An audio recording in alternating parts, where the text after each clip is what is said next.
Hello friends, welcome back. ಇವತ್ತು ರಾಮನವಮಿ ಅಂದರೆ ಚಿಕ್ಕ ವಯಸ್ಸಲ್ಲಿ ಜಾತ್ರೆ ಕರ್ಕೊಂಡು ಹೋಗ್ತಾ ಇದ್ದಿದ್ದು. ನಮ್ಮ ಮನೆ ಇರೋದು ಮೈಸೂರು ರೋಡಲ್ಲಿ. ಮೈಸೂರು ರೋಡ್ ಆಂಜನೇಯ ಸ್ವಾಮಿಗೆ ದೇವಸ್ಥಾನದ ಹತ್ರ ಜಾತ್ರೆ ನಡೆಯುತ್ತೆ. ಜಾತ್ರೆ ಕರ್ಕೊಂಡು ಹೋಗ್ತಾ ಇದ್ದು ಪಾನಕ ಮಜ್ಜಿಗೆ ಹೆಸರು ಬೇಳೆ ಕುಡಿಯೋದಕ್ಕೆ ಜ್ಞಾಪನ ಬರುತ್ತೆ. ಸೊ ಇವತ್ತು ರಾಮನವಮಿಗೆ ಲೇಟ್ ಆಗೋಯ್ತು. ಕರ್ಬೂಜ ಜ್ಯೂಸು, ನೀರ್ ಮಜ್ಜಿಗೆ ಮತ್ತೆ ಹೆಸರು ಬೇಳೆ ಮಾಡೋಣ ಅಂತ ಎಲ್ಲ ರೆಡಿ ಮಾಡ್ಕೊತಾ ಇದ್ದೀನಿ.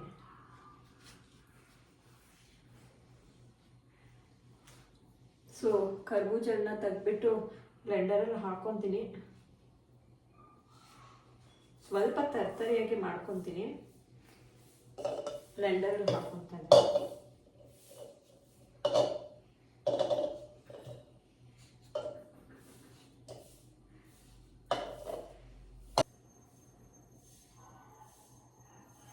ಪೂಜೆ ಮಾಡಬೇಕು. ಟೈಮ್ ಬಂದು ಆಲ್ಮೋಸ್ಟ್ 8 ಗಂಟೆ ಆಯಿತು. ತಿಂಡಿಗೆ ಅವಲಕ್ಕಿ ಮಾಡೋಣ ಅಂದ್ಕೊಂಡಿದ್ದೀನಿ. ಯಾವಾಗ ಮಾಡ್ತೀನಿ ಗೊತ್ತಿಲ್ಲ, ಲೇಟ್ ಆಗೋಗಿದೆ. ಸೊ ನಿಮ್ಮ ಮನೇಲೆಲ್ಲ ಶ್ರೀರಾಮನವಮಿ ಹಬ್ಬ ಹೇಗೆ ಆಚರಿಸ್ತೀರಾ ಅಂತ ನಂಗೆ ಕಮೆಂಟ್ ಮಾಡಿ. ಸೊ ನನ್ನ ಚಾನಲ್ ಯಾರಾದರೂ ನೋಡ್ತಾ ಇದ್ರೆ, ನಾನು ಮಾಡ್ತಿರೋ ವೀಡಿಯೋಸ್ ಇಷ್ಟ ಆದರೆ ಸಪೋರ್ಟ್ ಮಾಡಿ. ಬರೀ ಮಿನಿ ಬ್ಲಾಗ್ ಮಾಡೋಣ ಅಂತ ಅಂದ್ಕೊಂಡೆ, ಟೈಮ್ ಇಲ್ದಿರೋಕ್ಕೆ. ಬಟ್ ಆದರೂ ಒಂದು ಟ್ರೈ ಮಾಡೋಣ ಅಂತ ಮಾಡ್ತಾ ಇದ್ದೀನಿ. ನನಗೆ ಟೈಮ್ ಆದಾಗ ಕೈಯೇ ಓಡಲ್ಲ ಅಡುಗೆ ಮಾಡೋಕ್ಕೆ. ಲೇಟ್ ಆಗಿಬಿಟ್ಟಿತ್ತು. ಆಲ್ಮೋಸ್ಟ್ 8 ಗಂಟೆ ಆಗಿಬಿಟ್ಟಿತ್ತು. ನಾನು ಅಡುಗೆ ಎಲ್ಲ ಮಾಡಿ ಬ್ರೇಕ್ಫಾಸ್ಟು ಮಾಡಬೇಕಿತ್ತು. ಕೈಯೇ ಓಡ್ತಾ ಇರಲಿಲ್ಲ. ಫಸ್ಟು ನಾನು ಕರ್ಬೂಜನ ಸಿಪ್ಪೆನ ತೆಗೆದ್ಬಿಟ್ಟು ಬ್ಲೆಂಡರಲ್ಲಿ ಹಾಕ್ಕೊಂಡೆ. ಅದಾದಮೇಲೆ ಕೋಸಂಬರಿಗೆ ಸೌತೆಕಾಯಿನ ಕಟ್ ಮಾಡ್ಕೊತಾ ಇದ್ದೀನಿ. ನಾನು ಆ್ಯಸ್ ಯೂಶ್ವಲ್ ಕೋಸಂಬರಿಗೆ ಕೊತ್ಕೊಳ್ಳಲ್ಲ, ಕೆಲವ್ರು ಕೊತ್ತೋದು ಅಂತ ಹೇಳ್ತಾರೆ. ನಾನು ಸೌತೆಕಾಯಿನ ಚಿಕ್ಕ ಚಿಕ್ಕದಾಗಿ ಕಟ್ ಮಾಡ್ಕೊತೀನಿ. ನಮ್ಮ ಮನೇಲಿ ಯಾವುದೇ ಹಬ್ಬ ಇದ್ದರೂ ಬೆಳಗ್ಗೆ 9-9:30 ಅಷ್ಟರಲ್ಲಿ ಅಡುಗೆ ಪೂಜೆ ಎಲ್ಲ ಆಗಿಬಿಡುತ್ತೆ. ನಮ್ಮಿಬ್ರಿಗೆ ರಜಾ ಇರಲಿಲ್ಲ. ನಾನು ಆಫೀಸ್ಗೆ ಹೋಗಬೇಕಿತ್ತು. ಆಫೀಸ್ಗೆ ಹೋಗೋಕ್ಕಿಂತ ಮುಂಚೆ ದೇವಸ್ಥಾನಕ್ಕೆ ಹೋಗೋಣ ಅಂತ ಅಂದ್ಕೊಂಡಿದ್ದೆ. ನೋಡೋಣ, ಲೇಟ್ ಆಗುತ್ತೆ, ಹೋಗೋದೋ ಬೇಡವೋ ಅಂತ ಯೋಚನೆ ಮಾಡ್ತಾಯಿದ್ದೆ. ಅಥವಾ ಸಂಜೆ ಹೋಗೋಣ ಅಂತ ಅಂದ್ಬಿಟ್ಟು ಬೆಳಗ್ಗೆನೇ ಹೋದರೆ ಹಬ್ಬದ ದಿನ ಒಂಥರ ಸ್ಯಾಟಿಸ್ಫ್ಯಾಕ್ಷನು. ಸೊ ಅದಕ್ಕೆ ಬೆಳಗ್ಗೆ ಹೋಗೋದೋ ಬೇಡವೋ ಅಂತ ಯೋಚನೆ ಮಾಡ್ತಾಯಿದ್ದೆ. ನಾನಿಲ್ಲಿ ತಿಂಡಿಗೆ ಅವಲಕ್ಕಿ ಉಪ್ಪಿಟ್ಟು ಮಾಡೋಣ ಅಂತ ಅಂದ್ಬಿಟ್ಟು ರೆಡಿ ಮಾಡಿಕೊಂಡೆ. ಕೋಸಂಬರಿಗೆ ಹೆಸರು ಬೇಳೆನ ನೆನೆಸಿಕ್ಕಿದೆ. ಸೌತೆಕಾಯಿ, ಸ್ವಲ್ಪ ಕೊತ್ತಂಬರಿ, ಕರಿಬೇವು, ಒಂದು ಹಸಿರು ಮೆಣಸಿಕಾಯಿನ ಕಟ್ ಮಾಡಿ ಹಾಕ್ಕೊಂಡೆ. ಫಸ್ಟು ನಾನು ಸೋಸ್ಕೊತೀನಿ, ಸೌತೆಕಾಯಲ್ಲಿರೋ ನೀರು ಎಲ್ಲ ಹೋಗಲಿ ಅಂತ ಅಂದ್ಬಿಟ್ಟು. ಸೌತೆಕಾಯಿ ಕಟ್ ಮಾಡ್ಕೊಂಡಾದಮೇಲೆ ನಾನಿಲ್ಲಿ ಬ್ಲೆಂಡರಲ್ಲಿ ಕರ್ಬೂಜನ್ನ ಹಾಕ್ಕೊತಾ ಇದ್ದೀನಿ. ತುಂಬ ಜನ ಕಮೆಂಟ್ ಮಾಡ್ತೀರಾ ಫ್ಯಾಮಿಲಿ ಬಗ್ಗೆ, ನನ್ನ ಬಗ್ಗೆ, ಮತ್ತು ನಾನು ವರ್ಕ್ ಮಾಡ್ತಾ ಇರೋದ್ರ ಬಗ್ಗೆ, ಮನೆ ಬಗ್ಗೆ ಎಲ್ಲ. ಖಂಡಿತ ಒಂದಿನ ವಿಡಿಯೋ ಮಾಡಿ ಹಾಕ್ತೀನಿ. ಇದು ರೈಟ್ ಟೈಮ್ ಅಲ್ಲ. ಒಂದಿನ ನಾನು ಅಂದ್ಕೊಂಡಿದ್ದಾದಮೇಲೆ ಖಂಡಿತ ಮಾಡಿ ಹಾಕ್ತೀನಿ. ಕರ್ಬೂಜನ್ ಪಾನಕಗೆ ಕರ್ಬೂಜನ್ ಮಿಕ್ಸಿಲಿ ಬ್ಲೆಂಡ್ ಮಾಡಿಕೊಂಡು ಸ್ವಲ್ಪ ನೀರು ಹಾಕ್ಕೊಂಡು ನಾನು ಬೆಲ್ಲನ ಮೊದಲೇ ನೆನೆಯೋಕೆ ಇಕ್ಕಿದ್ದೆ. ಬೆಲ್ಲದ ನೀರು ಸ್ವಲ್ಪ ನಾನು ಏಲಕ್ಕಿನ ಕುಟ್ಟ ಹಾಕ್ಕೊಂಡೆ. ಇಲ್ಲಿ ನೀರು ಮಜ್ಜಿಗೆಗೆ ರೆಡಿ ಮಾಡ್ಕೊತಾ ಇದ್ದೀನಿ. ನಾನು ಕೊತ್ತಂಬರಿ, ಕರಿಬೇವು ಮತ್ತು ಹಸಿರು ಮೆಣಸಿನ್ಕಾಯಿನ ಹಾಗೆ ಕಟ್ ಮಾಡಿ ಹಾಕಿದ್ದೀನಿ. ಅದಕ್ಕೆ ಮಜ್ಜಿಗೆ ಹಾಕಿ, ನೀರು ಹಾಕಿ, ಉಪ್ಪನ್ನ ಹಾಕ್ಕೊಂಡಿದ್ದೀನಿ. ಕೆಲವರು ಮಸಾಲ ಮಜ್ಜಿಗೆ ಮಿಕ್ಸಿಲಿ ಹಸಿರು ಮೆಣಸಿನ್ಕಾಯಿ, ಕೊತ್ತಂಬರಿ, ಕರಿಬೇವೆಲ್ಲ ಬ್ಲೆಂಡ್ ಮಾಡಿ ಹಾಕ್ಕೊತಾರೆ. ಆ ಥರ ಹಾಕ್ಕೊಂಡ್ರು ಚೆನ್ನಾಗಿರುತ್ತೆ. ಯೂಶ್ವಲಿ ನಮ್ಮ ಅತ್ತೆ ಹಂಗೆ ಮಾಡ್ತಾರೆ. ಬಟ್ ನನಗೆ ಲೇಟ್ ಆಗಿಬಿಟ್ಟಿತ್ತು. ಹಿಂಗೆ ಮಾಡಿದ್ರು ಚೆನ್ನಾಗಿರುತ್ತೆ. ಅಮ್ಮ ಯೂಶ್ವಲಿ ಹಿಂಗೆ ಮಾಡೋದು. ಸೊ ನೀರು ಮಜ್ಜಿಗೆನ ಫಸ್ಟು ರೆಡಿ ಮಾಡಿಕೊಂಡೆ. ಅದಾದಮೇಲೆ ನಾನು ಕೋಸಂಬರಿಗೆ ಸೌತೆಕಾಯಿ ಕಟ್ ಮಾಡ್ಕೊಂಡಿದ್ದೆ, ಹೆಸರು ಬೇಳೆ, ಸ್ವಲ್ಪ ಕೊತ್ತಂಬರಿ, ಕರಿಬೇವು, ಒಂದು ಹಸಿರು ಮೆಣಸಿನ್ಕಾಯಿ ಮತ್ತು ಒಂದು ಸ್ವಲ್ಪ ನಾನು ಕ್ಯಾರೆಟ್ ತುರಿನ ಹಾಕ್ಕೊಂಡಿದ್ದೀನಿ. ಕೋಸಂಬರಿಗೆ ಯೂಶ್ವಲಿ ಕ್ಯಾರೆಟ್ ತುರಿ ಹಾಕ್ಕೊಂಡ್ರೆ ತುಂಬಾ ಚೆನ್ನಾಗಿರುತ್ತೆ.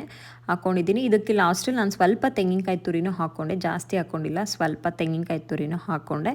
ನಾನು ಅದನ್ನು ವೀಡಿಯೋ ಮಾಡ್ಕೊಂಡಿಲ್ಲ, ಲೇಟ್ ಆಗಿರೋದ್ರಿಂದ ಕೆಲವೊಂದಷ್ಟು ಕ್ಲಿಪ್ಪಿಂಗ್ ಮಿಸ್ ಆಗಿಬಿಟ್ಟಿದೆ. ಸ್ವಲ್ಪ ಕ್ಲಿಪ್ಪಿಂಗ್ನ ಮಾಡ್ಕೊಂಡಿದ್ದೆ, ಅದನ್ನೇ ಹಾಕ್ತಾಯಿದ್ದೀನಿ. ನಾನಿಲ್ಲಿ ಪಾನಕಕ್ಕೆ ಏಲಕ್ಕಿನ ಕುಟ್ಕೊಳ್ಳೋದು ಮರ್ತೋಗಿದ್ದೆ. ಏಲಕ್ಕಿ ಕುಟ್ಕೊಂಡು ನಾನು ಪಾನಕಕ್ಕೆ ಮಿಕ್ಸ್ ಮಾಡಿಕೊಂಡೆ.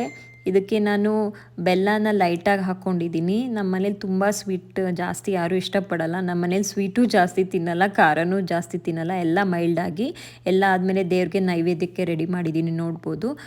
ನಮ್ಮ ತೋಟದಲ್ಲಿ ಬಿಟ್ಟಿರೋ ಅಂಥ ಬಾಳೆ ಮೇಲೆ ಕೋಸಂಬರಿನ ಹಾಕ್ಕೊಂಡು ಬೆಳ್ಳಿ ಕಪ್ಪು ಬೌಲಲ್ಲಿ ನೀರು ಮಜ್ಜಿಗೆ ಮತ್ತು ಪಾನಕನ ಹಾಕ್ಕೊಂಡಿದ್ದೀನಿ. ಬೆಳ್ಳಿಲಿ ನೈವೇದ್ಯಕ್ಕೆ ಇಕ್ಕಿದ್ರೆ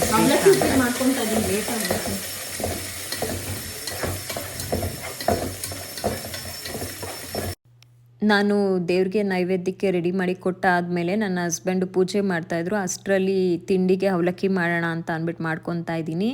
ಸಿಂಪಲ್ಲಾಗಿ ಒಗ್ಗರಣೆನ ಹಾಕ್ಕೊಂಡು ಸಾಸಿವೆ, ಕಡಲೆಬೇಳೆ, ಉದ್ದಿನಬೇಳೆ, ಕಡಲೆಬೀಜ, ಸ್ವಲ್ಪ ಈರುಳ್ಳಿ, ಹಸಿರು ಮೆಣಸಿನ್ಕಾಯಿ, ಟೊಮೆಟೊ ಮತ್ತು ಅವಲಕ್ಕಿನ ನೆನೆಸಿ ಒಗ್ಗರಣೆ ಮಾಡ್ಕೊತಾ ಇದ್ದೀನಿ. ನಾನು ತಿಂಡಿಲಿ ಮನೇಲಿ ಮಾಡಲಿಲ್ಲ, ದೇವಸ್ಥಾನಕ್ಕೆ ಹೋಗಬೇಕಿತ್ತು. ಅದಕ್ಕೆ ನಾನು ಆಫೀಸ್ಗೆ ಹೋಗಿ ತಿಂಡಿ ಮಾಡೋಣ ಅಂತ ಅಂದ್ಬಿಟ್ಟು ತಿಂಡಿ ಮಾಡಿ ನಾನು ಬಾಕ್ಸ್ಗೆ ಹಾಕ್ಕೊಂಡೆ. ನನ್ನ ಹಸ್ಬೆಂಡ್ಗೆ ಹಾಟ್ ಬಾಕ್ಸಲ್ಲಿ ಇಕ್ತೆ. ಅವರು ದೇವಸ್ಥಾನಕ್ಕೆ ಹೋಗಿ ಬಂದು ನಾನು ಆಮೇಲೆ ತಿಂಡಿ ಮಾಡ್ತೀನಿ ಅಂತ ಹೇಳಿದ್ರು. ನಾನು ಎಲ್ಲ ತಿಂಡಿ ಎಲ್ಲ ಮಾಡಿ ಕಿಚನೆಲ್ಲ ಕ್ಲೀನ್ ಮಾಡೋಷ್ಟರಲ್ಲಿ ನನ್ನ ಹಸ್ಬೆಂಡು ದೇವ್ರ ಪೂಜೆ ಮಾಡ್ತಾಯಿದ್ರು, ನೋಡ್ಬೋದು. ಅಷ್ಟರಲ್ಲಿ ನಾನು ಆಫೀಸ್ಗೆ ಹೋಗೋಕ್ಕೆ ರೆಡಿ ಆದೆ.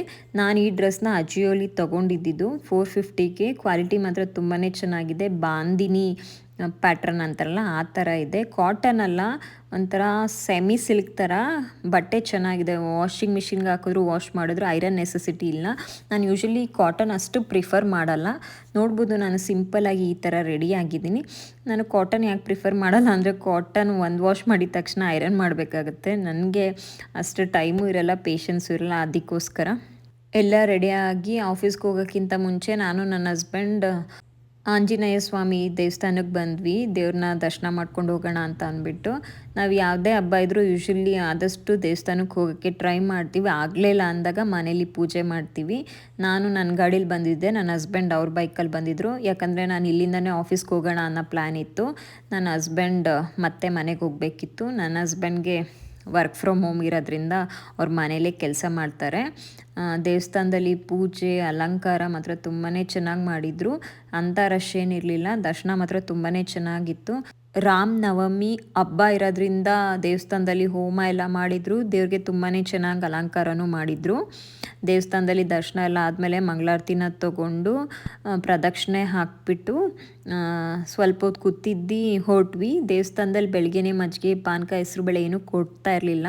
ನಾವು ಬೆಳಗ್ಗೆ 9 ಕಾಲಂಗೆನೇ ದೇವಸ್ಥಾನಕ್ಕೆ ಹೋಗಿದ್ವಿ. ದರ್ಶನ ಎಲ್ಲ ಆದಮೇಲೆ ನಾನು ನನ್ನ ಹಸ್ಬೆಂಡ್ ಹೊರಟ್ವಿ. ನಾನು ಆಫೀಸ್ ಕಡೆ ಹೊರಟೆ. ನನ್ನ ಆಫೀಸ್ ಬ್ಯಾಗ್ ನನ್ನ ಹಸ್ಬೆಂಡ್ ಹಾಕಿದ್ದಾರೆ. ನನ್ನ ಹಸ್ಬೆಂಡ್ ಮನೆ ಕಡೆ ಹೊರಟರು. ಫ್ರೆಂಡ್ಸ್, ಇದಾಗಿತ್ತು ಇವತ್ತಿನ ದಿನದ ಬ್ಲಾಗ್. ನಾನು ಮಾಡ್ತಿರೋ ವೀಡಿಯೋಸ್ ಯಾರಿಗಾದ್ರೂ ಇಷ್ಟ ಆದರೆ ದಯವಿಟ್ಟು ಸಪೋರ್ಟ್ ಮಾಡಿ, ಸಬ್ಸ್ಕ್ರೈಬ್ ಮಾಡ್ಕೊಳ್ಳಿ.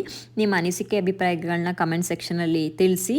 ಏನಾದರೂ ಕರೆಕ್ಷನ್ ಇದ್ದರೆ ಒಳ್ಳೆ ರೀತಿಲಿ ಕಮೆಂಟ್ ಮಾಡಿ, ಆದಷ್ಟು ತಿದ್ಕೊಳ್ಳೋಕ್ಕೆ ಟ್ರೈ ಮಾಡ್ತೀನಿ. ಮತ್ತೆ ನಾನು ನಿಮಗೆ ನೆಕ್ಸ್ಟ್ ಬ್ಲಾಗಲ್ಲಿ ಸಿಗ್ತೀನಿ.